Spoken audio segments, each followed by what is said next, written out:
Welcome to NS education. NS education के YouTube channel में आपका बहुत बहुत स्वागत है। दोस्तों, मैं कमलेश साहू और मैं आज अपना आपको प्रोविजनल एग्जामिनेशन बोर्ड का जेल डिपार्टमेंट पहली रिक्वायरमेंट टेस्ट 2018 का प्रीवियस ईयर क्वेश्चन पेपर लेकर आया हूं। दोस्तों, आज हम यहां जनरल नॉलेज के कुल 20 क्वेश्चनों पर डिस्कशन करेंगे। वीडियो को स्टार्ट करने से पहले मैं आपको बता दूं कि जो प्रीवियस ईयर के क्वेश्चन पेपर रहते हैं वह व्यापम के एग्जाम में रिपीट होते हैं। साथ ही साथ प्रीवियस ईयर क्वेश्चन पेपर से हमें यह पता चलता है कि क्वेश्चन किस टाइप का और किस लेवल का तथा किस सेक्शन से किस टाइप के क्वेश्चन पूछे जाते हैं। वीडियो को स्टार्ट करने से पहले मेरी आपसे रिक्वेस्ट है, अगर आप चैनल पर नए हैं तो चैनल को सब्सक्राइब कर लीजिएगा, साथ ही साथ इस लिंक को शेयर कर दीजिएगा। आपको बता दें कि जो प्रीवियस ईयर क्वेश्चन पेपर हैं उनको मैं यहां पर डिस्कशन करूंगा, साथ ही साथ हर क्वेश्चन से रिलेटेड इंपोर्टेंट फैक्ट एवं हर क्वेश्चन को करेक्टली अपडेट करता जाऊंगा। चलिए स्टार्ट करते हैं। जनरल नॉलेज का आज का हमारा पहला क्वेश्चन है, किस राज्य ने मिशन तंदुरुस्ती के तहत आई हरियाली मोबाइल एप्लीकेशन लॉन्च किया जिसका लक्ष्य राज्य में हरित कवर को बढ़ाना है। तो दोस्तों, आपको याद रखना है कि मिशन के तहत आई हरियाली मोबाइल एप्लीकेशन का लॉन्च पंजाब गवर्नमेंट के द्वारा किया गया था। इस प्रकार फर्स्ट ऑप्शन इसका हमारा राइट आंसर है। चूंकि इसका राइट आंसर पंजाब है, अतः मैं आपको बता दूं कि पंजाब की राजधानी चंडीगढ़ है। यहाँ के सीएम का नाम अरविंद सिंह है तथा यहाँ के गवर्नर वीपी सिंह बदनौर हैं। दोस्तों, आपको याद रखना है कि इस एप्लीकेशन को 5 जून 2018 को लॉन्च किया गया था। आपको याद रखना है कि 5 जून को वर्ल्ड एनवायरमेंट डे अर्थात विश्व पर्यावरण दिवस मनाया गया था। यह संयुक्त राष्ट्र सभा द्वारा 1972 से मनाना स्टार्ट हुआ था। साथ ही साथ आपको याद रखना है कि अभी हाल ही में 2020 में भी 5 जून को विश्व पर्यावरण दिवस मनाया गया। इस बार की पर्यावरण दिवस की थीम इंपोर्टेंट है। आपको याद रखना है कि 2020 के पर्यावरण दिवस की थीम टाइम फॉर नेचर है। बढ़ते हैं दूसरे क्वेश्चन की ओर और हमारा आज का दूसरा क्वेश्चन है, निम्नलिखित में से किस क्षेत्र में केंद्र सरकार द्वारा पारंपरिक उद्योग के उत्थान के लिए पूंजी की योजना स्फूर्ति योजना को खालिस्तान के द्वारा शुरू किया गया था। तो दोस्तों, आपको याद रखना है कि स्फूर्ति या SFURTI को micro small and medium enterprises अर्थात हमारा थर्ड और फोर्थ ऑप्शन इसका राइट आंसर है। सूक्ष्म लघु और मध्यम उद्यम के द्वारा इस योजना का शुभारंभ किया गया था। दोस्तों, आपको याद रखना है कि वर्तमान में सूक्ष्म लघु और मध्यम उद्योग के जो मंत्री हैं कड़ी जी हैं। मैं आपको एक बार पुनः बता दूं कि अभी वर्तमान में इस माइक्रो स्मॉल तथा मीडियम एंटरप्राइजेस के मंत्री नितिन गडकरी हैं। ये सड़क एवं परिवहन मंत्री भी हैं। बढ़ते हैं अगले क्वेश्चन की ओर और आज का हमारा थर्ड क्वेश्चन है, विज्ञान की संस्कृति के प्रचार के लिए योजना SPOCS को संस्कृति मंत्रालय के तहत जबलपुर में खालिस्तान स्थापित किया जा रहा है। तो दोस्तों, आपको याद रखना है कि विज्ञान की संस्कृति के प्रचार के लिए जबलपुर के उप क्षेत्रीय विज्ञान केंद्र का स्थापन किया जा रहा है। इस प्रकार हमारा फर्स्ट ऑप्शन इसका राइट आंसर है। दोस्तों, आपको याद रखना है कि इसको हम साइंस पार्क के नाम से भी जानते हैं। अगर आपसे एग्जाम में कभी पूछ लिया जाए, सब हटा दिया जाए अर्थात आपसे पूछ लिया जाए बताइए रीजनल साइंस सेंटर कहां पर है, तो दोस्तों आपको याद रखना है इसका शॉर्टकट नेम RSCB है अर्थात रीजनल साइंस सेंटर इन भोपाल। यह भोपाल में स्थित है। इसकी स्थापना 12 जनवरी 1995 में हुई थी। इसका उद्घाटन उस टाइम की राष्ट्रपति शंकर दयाल शर्मा के द्वारा किया गया था। बढ़ते हैं अगले क्वेश्चन की ओर और हमारा अगला क्वेश्चन आपको बताना है, दिसंबर 2017 में अफ्रीका में पर्वत किलिमंजारो पर चढ़ने वाले पहले भारतीय कौन थे। तो दोस्तों, आपको याद रखना है कि अफ्रीका की सबसे ऊंची चोटी माउंट किलिमंजारो पर चढ़ने वाले मध्य प्रदेश के इंदौर जिले के मधुसूदन पाटीदार थे। इस प्रकार इसका राइट आंसर हमारा थर्ड ऑप्शन है। इन्होंने यह चढ़ाई 2017 में की थी। इसके बाद 2018 में इन्होंने माउंट एवरेस्ट पर चढ़े थे। तो आपको याद रखना है यह मध्य प्रदेश के इंदौर जिले से संबंधित हैं। बढ़ते हैं अगले क्वेश्चन की ओर और अगला क्वेश्चन हमारा इकोनॉमिक्स से संबंधित है। आपको बताना है, भारत का प्रथम औद्योगिक नीति बयान खालिस्तान के रूप में जाना जाता है। तो दोस्तों, आपको याद रखना है कि भारत का पहला औद्योगिक नीति बयान इंडस्ट्रियल पॉलिसी रिजोल्यूशन 1948 अर्थात औद्योगिक नीति संकल्प 1948 के रूप में जाना जाता है। इस प्रकार सेकंड ऑप्शन हमारा राइट आंसर होगा। हमारा थर्ड ऑप्शन बॉम्बे योजना है। तो दोस्तों, आपको याद रखना है कि बॉम्बे योजना की शुरुआत 1944 में हुई थी। यह मुंबई के 8 उद्योगपतियों को मिलाकर इस योजना का शुभारंभ किया गया था। वहीं आपको याद रखना है कि जो इंजीनियर विश्वेश्वरैया थे इनके द्वारा विश्वेश्वरैया योजना शुरू की गई थी। प्रति वर्ष 15 सितंबर को इंजीनियर्स डे इन्हीं की जन्मदिन के रूप में मनाया जाता है। आपको याद रखना है कि इनके द्वारा the planned economy of India अर्थात भारत के लिए एक नियोजित अर्थव्यवस्था का अनावरण इन्हीं के द्वारा किया गया था। यह 1934 में इसका अनावरण हुआ था। बढ़ते हैं अगले क्वेश्चन की ओर और आज का हमारा छठवां क्वेश्चन है, मध्य प्रदेश के किस स्थान पर नर्मदा नदी के संरक्षण के लिए नामानी देवी नर्मदे सेवा यात्रा रेड मैप आयोजित किया गया था? तो दोस्तों आपको याद रखना है कि यह अमरकंटक में आयोजित किया गया था। इसका जो रोड मैप है वह अमरकंटक में आयोजित किया गया था। चूंकि इसका राइट आंसर नर्मदा है, अमरकंटक है, अतः मैं आपको बता दूं उस क्वेश्चन में नर्मदा नदी के बारे में पूछा गया है। अतः नर्मदा नदी से संबंधित जितने भी इंपोर्टेंट फैक्ट हैं मैं आपको बता दूं कि सबसे पहले आप तो याद रखना है कि नर्मदा नदी का उद्गम अमरकंटक से हुआ है।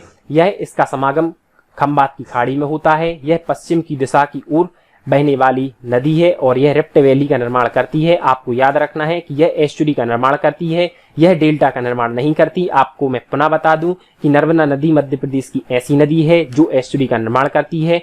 अब इसकी लंबाई की बात कर ली जाए तो आपको याद रखना है कि यह भारत की 5वीं सबसे बड़ी नदी है। इसकी कुल लंबाई 1312 किलोमीटर है। वहीं मध्य प्रदेश में इसकी कुल लंबाई 1077 किलोमीटर है। आपको याद रखना है कि इस नदी से संयुक्त राज्य मध्य प्रदेश, गुजरात तथा महाराष्ट्र हैं। मध्य प्रदेश में 87% अर्थात 87%, गुजरात में 11% तथा महाराष्ट्र में 2% जिले लाभान्वित हैं। साथ ही साथ आपको याद रखना है कि नर्मदा नदी पर आदि मानव के पद चिन्ह भी मिले हैं। बढ़ते हैं अगले क्वेश्चन की ओर और हमारा अगला क्वेश्चन जो कि हमारा 7वां क्वेश्चन है, आपको बताना है कि हाल ही में इलेक्ट्रिक ट्रैक्शन के साथ कोचिंग ट्रेनों को इटारसी से खालिस्तान मार्ग पर कमीशन किया गया है। तो दोस्तों आपको याद रखना है कि यह इलेक्ट्रिक ट्रैक्शन के साथ कोचिंग ट्रैक को इटारसी से जबलपुर मार्ग पर कमीशन कर दिया गया था। इस प्रकार हमारा राइट आंसर हमारा फर्स्ट ऑप्शन होगा। बढ़ते हैं अगले क्वेश्चन की ओर और हमारा अगला क्वेश्चन आपको पुनः बताता है कि पेनिनसुलर पठार की सर्वोच्च चोटी अन्नामुदी निम्नलिखित में से किस पहाड़ पर स्थित है? तो दोस्तों आपको याद रखना है कि यह अन्नामलाई पहाड़ पर स्थित है। इससे संबंधित मैं आपको आवश्यक जानकारी बता दूं कि इन चोटियों की ऊंचाई 2695 मीटर है। आपको याद रखना है कि यह अन्नामलाई की पहाड़ियां भारत के केरल राज्य में स्थित है। आपको याद रखना है कि केरल की राजधानी तिरुवनंतपुरम है। यहाँ के सीएम पिनरई विजयन है तथा यहाँ के गवर्नर आरिफ मोहम्मद खान है। बढ़ते हैं अगले क्वेश्चन की ओर और दोस्तों इससे संबंधित आपको एक इंपोर्टेंट क्वेश्चन बता दूं कि अभी हाल ही में कोझिकोड में विमान दुर्घटना हुई थी। यह भी केरल में हुई थी। केरल के एक टेबल टॉप एयरपोर्ट पर रनवे पर यह घटना हुई थी। इस प्रकार आपको याद रखना है कि वंदे मिशन के अंतर्गत अभी जो फॉरेन से इंडिया में लाए जा रहे नागरिकों के लिए जब कोझिकोड में विमान लैंड कर रहा था तब वहां की रनवे पर टेबल टॉप पर यह दुर्घटना हुई। तो इससे संबंधित आपसे पूछा जा सकता है कि बताइए कि हाल ही में अभी विमान दुर्घटना किस एयरपोर्ट पर हुई? तो दोस्तों आपको याद रखना है कि यह भी केरल में स्थित है। इस एयरपोर्ट का नाम कोझिकोड एयरपोर्ट है तथा इसके रनवे का नाम टेबल टॉप रनवे है। बढ़ते हैं अगले क्वेश्चन की ओर और हमारा अगला क्वेश्चन है, आपको बताना है कि ENVIS मध्य प्रदेश को ENVIS नोड के रूप में भारत सरकार की किस मंत्रालय द्वारा स्थापित किया गया है? तो दोस्तों आपको याद रखना है कि इसके मंत्रालय का नाम वन, पर्यावरण और जलवायु परिवर्तन मंत्रालय है। बढ़ते हैं अगले क्वेश्चन की ओर और हमारा अगला क्वेश्चन जो कि 10वां क्वेश्चन है, आपको बताना है राष्ट्रीय विकास परिषद के बारे में सही उत्तर का चयन कीजिए। तो दोस्तों आपको याद रखना है कि इसका गठन 1952 में किया गया था। चूंकि इस क्वेश्चन का राइट आंसर राष्ट्रीय विकास परिषद का राइट आंसर 1952 है, अतः मैं आपको बता दूं कि राष्ट्रीय विकास परिषद का गठन 6 अगस्त 1952 में हुआ था। इसको यह एक संविधानिक निकाय नहीं है, यह एक संविधानोत्तर निकाय है। इस प्रकार सेकंड उसका ऑप्शन भी इसका रॉन्ग आंसर हो जाएगा। इसकी अध्यक्षता हमेशा राज्य मंत्रियों द्वारा की जाती है, तो ये भी गलत है। इसकी अध्यक्षता राज्य के मुख्यमंत्रियों द्वारा की जाती है। इसे नीति आयोग के स्थान पर प्रतिस्थापित किया गया, तो ये भी गलत ऑप्शन है। बढ़ते हैं अगले क्वेश्चन की ओर और हमारा अगला क्वेश्चन है, भारत में चीता को पुनः पेश करने की रिपोर्ट के तहत मध्य प्रदेश के कौन से स्थल को उपयुक्त रूप से सिफारिश किया गया है? तो दोस्तों आपको याद रखना है कि मध्य प्रदेश का सबसे बड़ा अभ्यारण्य नौरादेही अभ्यारण्य को चीता को पुनः पेश करने की रिपोर्ट के तहत मध्य प्रदेश के स्थल को उपयुक्त रूप से सिफारिश किया गया है। चूंकि इसका राइट आंसर नौरादेही अभ्यारण्य है, अतः मैं आपको बता दूं कि नौरादेही अभ्यारण्य की शुरुआत 1975 में हुई थी। यह मध्य प्रदेश का सबसे बड़ा अभ्यारण्य है। अगर आपसे पूछ लिया जाए कि नौरादेही अभ्यारण्य कहां पर स्थित है, तो दोस्तों आपको याद रखना है कि यह सागर में स्थित है। यह क्वेश्चन एमपी कांस्टेबल की प्रीवियस ईयर क्वेश्चन पेपर में पूछा जा चुका है। दोस्तों आपको याद रखना है कि इसका क्षेत्रफल 1197 वर्ग किलोमीटर है। मैं आपको पुनः बता दूं, अगर आपसे पूछ लिया जाए कि बताइए मध्य प्रदेश की सबसे बड़ा अभ्यारण्य कौन सा है, तो दोस्तों आपको याद रखना है कि मध्य प्रदेश का सबसे बड़ा अभ्यारण्य नौनादेही अभ्यारण्य है। इसका लोकेशन मध्य प्रदेश की सागर जिले में स्थित है तथा इसका क्षेत्रफल 1197 वर्ग किलोमीटर है। हमारा सेकंड ऑप्शन संघोरी अभ्यारण्य, तो दोस्तों आपको याद रखना है यह रायसेन जिले के अंतर्गत आता है। इसकी स्थापना 1976 में हुई थी। हमारा थर्ड ऑप्शन पचमढ़ी अभ्यारण्य है, तो दोस्तों आपको याद रखना है कि पचमढ़ी अभ्यारण्य की स्थापना 1977 में हुई थी। यह होशंगाबाद जिले के अंतर्गत आता है। हमारा फोर्थ ऑप्शन है गांधी सागर अभ्यारण्य, तो दोस्तों आपको याद रखना है कि गांधी सागर अभ्यारण्य मध्य प्रदेश के नीमच जिले के अंतर्गत आता है। इसकी स्थापना 1974 में हुई थी। इस प्रकार आपको पुनः एक बार बता दे रहा हूं कि नौनादेही अभ्यारण्य की स्थापना 1975 में हुई थी। सिंघोरी अभ्यारण्य यह रायसेन के अंतर्गत आता है। इसकी स्थापना 1976 में की गई थी। पचमढ़ी अभ्यारण्य की स्थापना यह होशंगाबाद के अंतर्गत आता है। इसकी स्थापना 1977 में की गई थी और गांधी सागर अभ्यारण्य इसकी स्थापना नीमच में 1974 में की गई थी। बढ़ते हैं अगले क्वेश्चन की ओर और हमारा अगला क्वेश्चन जो कि युद्ध से संबंधित है, आपको बताना है कि भारतीय वियतनाम द्विपक्षीय सैन्य अभ्यास को मध्य प्रदेश के किस स्थान पर आयोजित किया गया था।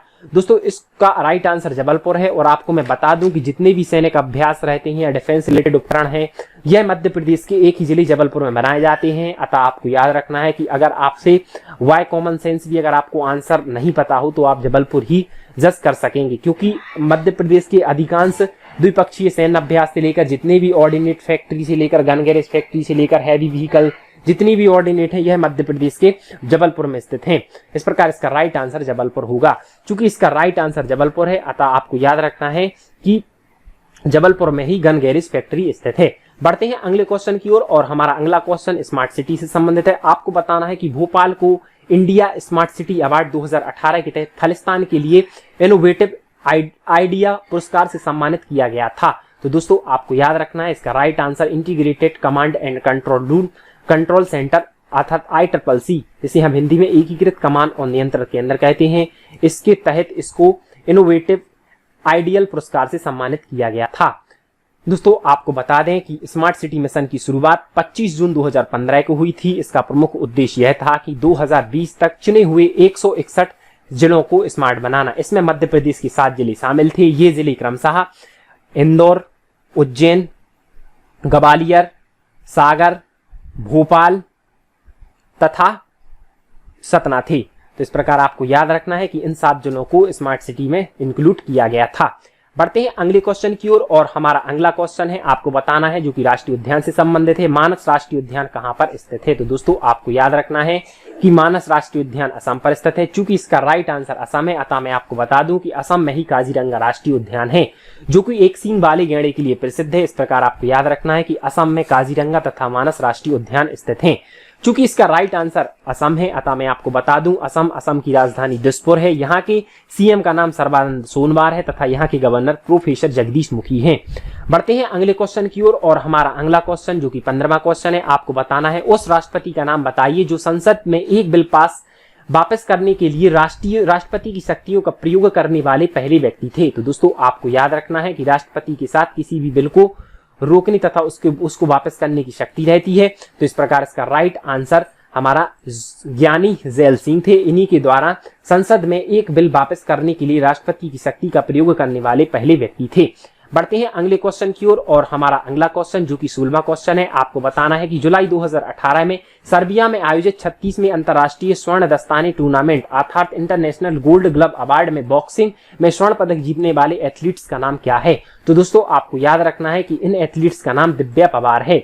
बढ़ते हैं अगले क्वेश्चन की ओर और आज का हमारा 17वां क्वेश्चन है, आपको बताना है कि उन उस्ताद का नाम बताइए जिनके सम्मान में प्रतिवर्ष मैहर सतना में एक संगीत समारोह का आयोजन किया जाता है। तो दोस्तों आपको याद रखना है कि इसका राइट आंसर हमारा थर्ड ऑप्शन उस्ताद अलाउद्दीन खान है। तो दोस्तों आपको याद रखना है कि मैहर बैंड की स्थापना भी अलाउद्दीन खान के द्वारा की गई थी जो कि मध्य प्रदेश की मैहर नगरी सतना में स्थित है। वहीं आपको याद रखना है व्यापम की प्रीवियस ईयर क्वेश्चन में पूछा गया है कि बताइए उस्ताद आमिर खान कहां से संबंधित है। तो दोस्तों आपको याद रखना है कि उस्ताद आमिर खान मध्य प्रदेश के इंदौर जिले से संबंधित है। वहीं कृष्णराव शंकर पंडित किससे संबंधित है। तो दोस्तों आपको याद रखना है कि यह ख्याल गायन से संबंधित है जो कि मध्य प्रदेश के ग्वालियर जिले से संबंधित है। साथ ही साथ आपको याद रखना है कि जो हमारे उस्ताद अलाउद्दीन खान है यह सरोद वादक थे। बढ़ते हैं अगले क्वेश्चन की ओर और हमारा अगला क्वेश्चन नीति आयोग से संबंधित है और इकोनॉमिक्स से संबंधित है। आपको बताना है कि किस उद्देश्य के लिए नीति आयोग द्वारा वियतम का गठन किया गया था। तो दोस्तों आपको याद रखना है कि नीति आयोग को पंचवर्षीय योजना की जगह रिप्लेस किया गया था और नीति आयोग को राज्यों के राज्य शासनों की प्रशासनिक विकास और कानूनी संरचना को सुव्यवस्थित करने के लिए इसको स्टेबलाइज या इसका गठन किया गया था।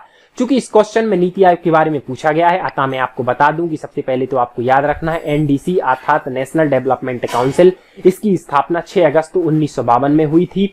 वहीं इसके बाद आपको याद रखना है नीति आयोग की स्थापना 1 जनवरी 2015 को हुई थी। नीति आयोग का full form national institute for transforming India है। इसका मुख्यालय नई दिल्ली में है। इसका अध्यक्ष भारत का प्रधानमंत्री होता है। इसकी वर्तमान में उपाध्यक्ष राजीव कुमार है। वहीं आपको याद रखना है कि इसके वर्तमान में अभी सीईओ अमिताभ कांत है। इनका अभी हाल ही में 2 साल के लिए कार्यकाल बढ़ा दिया गया था। मैं आपको पुनः बता दे रहा हूं कि इसके जो वर्तमान में अभी उपाध्यक्ष, इसके जो वर्तमान में अभी सीईओ है, उनको बड़े याद रखना है। उनका भी कार्यकाल 2 वर्ष बता दिया गया था। नीति आयोग के सीईओ का नाम अमिताभ कांत है।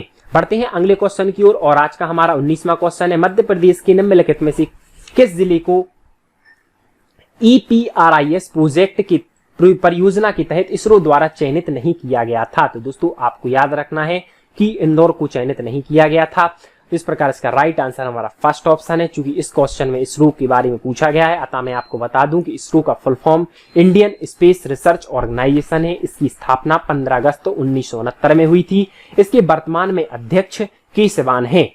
दोस्तों आपको याद रखना है कि जो अभी हाल ही में इनके जो अभी अध्यक्ष हैं, इनका नाम केशवान है और इन्हें हाल ही में वॉन करमान अवार्ड 2020 से सम्मानित किया गया है। यह क्वेश्चन आपके आगामी एग्जाम में पूछा जाएगा। तो दोस्तों आपको याद रखना है कि अभी हाल ही में वॉन करमान अवार्ड से किसे नवाजा गया है? तो इसरो के चेयरमैन केशवान को इससे नवाजा गया है। बढ़ते हैं आज के अंतिम क्वेश्चन की ओर और आज का हमारा अंतिम क्वेश्चन है, निम्नलिखित में से कौन सा मध्य प्रदेश का GI टैग उत्पादक नहीं है? तो दोस्तों आपको याद रखना है दतिया तथा टीकमगढ़ के वेल मेटर बियर लोगो यह GI टैग उत्पादक हैं। रतलामी स्यूभी और कनक झाबुआ का कड़कनाथ काला चिकन मीट यह भी GI टैग के अंतर्गत आता है। तो दोस्तों इसका रॉन्ग आंसर हमारा सेकंड होगा।